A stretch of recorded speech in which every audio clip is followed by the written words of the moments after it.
收了8名徒弟，他就只要做我1天的徒弟，我能感受到他就在这，却还是被那老贼暗算。可是啊，既然南天门已经不复存在，可不会解散。唐金山师叔，翻开新的一页，我也会选择留在苍兰，冲击武帝人生的高风亮节啊！而在9天，怪不得人人都想飞升，原来是相当于9天仙域的1月有。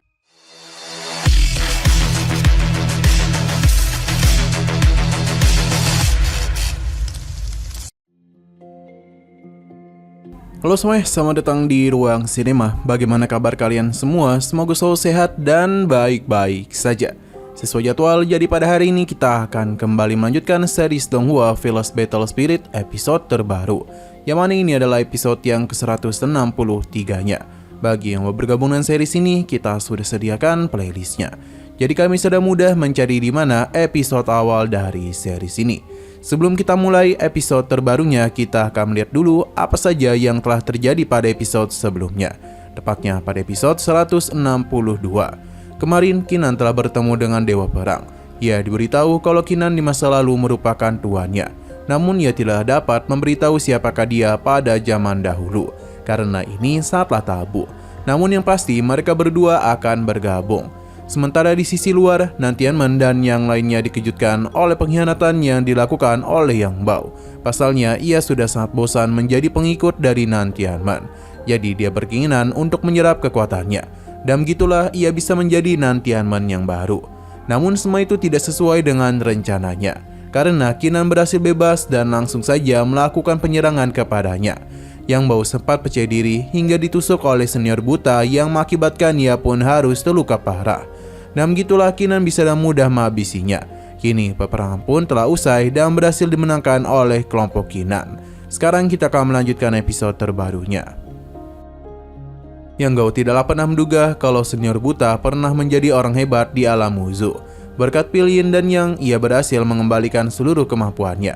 Senior buta ingin mereka mendengarkan sesuatu, yakni sebuah cerita. Kinan dan Yang Bao akan mendengarkan hal itu. Kala itu, senior buta baru saja menjadi dewa perang di Gunung Wendao. Ia pun menerima 8 murid. Salah satunya adalah gadis yang menjadi patung ini.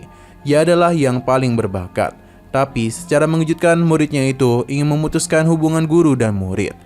Ia bukan ingin mengakhirinya karena hanya tidak ingin menjadi muridnya dan tidak bisa bersamanya secara terang-terangan. Selain itu, bakatnya yang sangatlah ditakuti oleh leluhur Wendao. Dia pun menjadi patung di puncak gunung tanpa mengucapkan satu suara pun. Senior buta dapat merasakan kehadirannya di sini. Tapi dengan kemampuannya saat itu, ia tak bisa. Jadi dia harus berlatih sampai ke tahap wujud. Namun dia malah dijebak oleh para pencuri tua yang mengakibatkan dia bernasib seperti ini.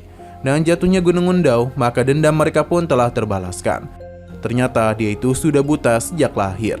Ia tidak dapat melihat cahaya. Ia sangatlah berharap ingin melihat muridnya itu dengan mata kepalanya sendiri.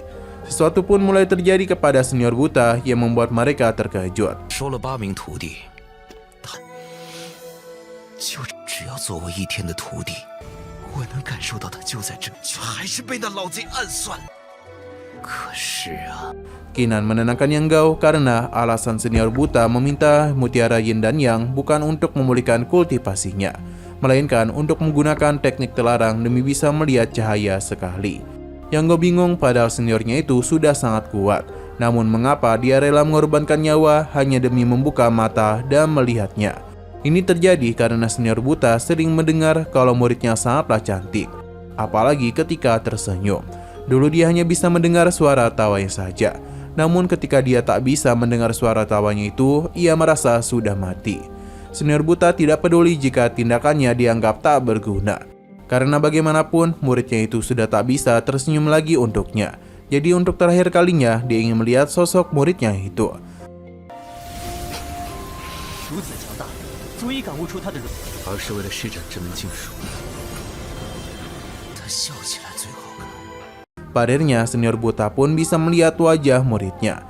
Sepertinya muridnya itu juga senang bisa kembali bertemu dengannya. Setelah semua itu selesai, Kinan bersama yang lainnya pun mengadakan pesta. demi merayakan kalahnya Nantianman dan Gunung Wendau. Daratan Changlan pun telah mengakhiri era kegelapan yang panjang. Hanya saja yang terpenting di sini adalah Qinan yang berhasil mendapatkan harta karun tertinggi. Jadi mereka harus merayakannya juga. Qinan bersama yang lainnya pun menikmati anggur sebagai rasa puas. Berhubung Nantianman sudah tidak ada, jadi penghimpunan anti langit tidak perlu ada lagi. Jadi mulai hari ini secara resmi Qinan telah mengakhiri aliansi tersebut. Walaupun begitu, rekan-rekannya masihlah menganggap kalau persatuan Qinan dan juga Duanxing masihlah harus tetap ada. Karena tidak ada yang menolak usulan tersebut, jadi Qinan tidaklah mempermasalahkannya. Ia juga tahu kalau guru Tang Qingsan sudah bertapa untuk menyerang alam Kaisar Wu dan tengah bersiap untuk terbang ke langit ke-9. Jadi Qinan bertanya mengenai rencana rekan-rekannya. Melakukan penerobosan tentu merupakan ambisi besar bagi mereka sebagai seorang kultivator. Namun meski bisa menjadi Kaisar Wu, Yang Gao akan memilih untuk tetap tinggal di Changlan karena dia harus melindungi orang-orang di sini. Tentu ada juga yang setuju dengan Yang Gao karena dan tetap di sini mereka bisa menjalani hidup dengan bebas. 既然南天门已经不复存在，可不会解散。唐金山师叔，翻开新的一页。我也会选择留在苍兰，冲击武帝英。雄的高风亮节啊！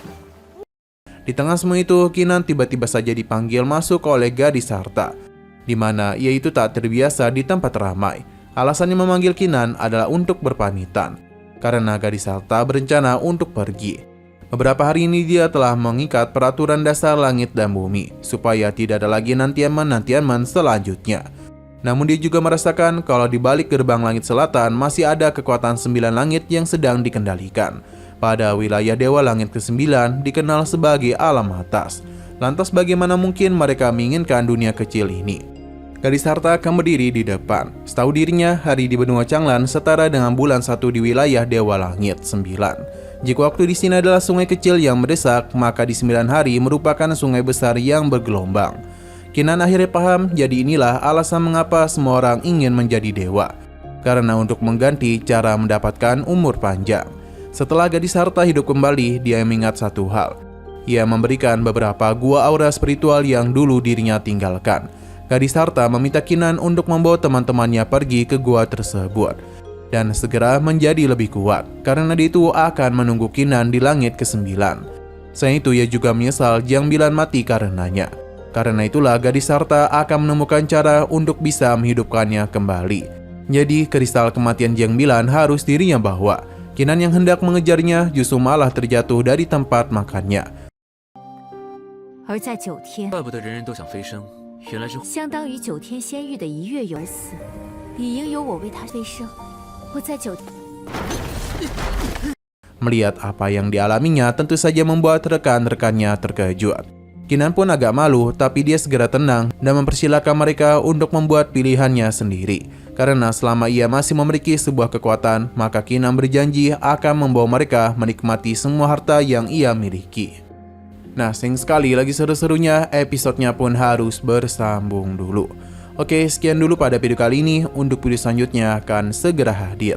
Jadi bagi kalian yang ingin mengikuti series ini, langsung saja klik subscribe dan aktifkan loncengnya. Terima kasih yang sudah menonton video sampai habis. Jika kalian suka pada video ini, klik like dan share ke teman-teman kalian tentang channel ini. Dan ditunggu aja kelanjutannya. Oke, sampai jumpa di video selanjutnya.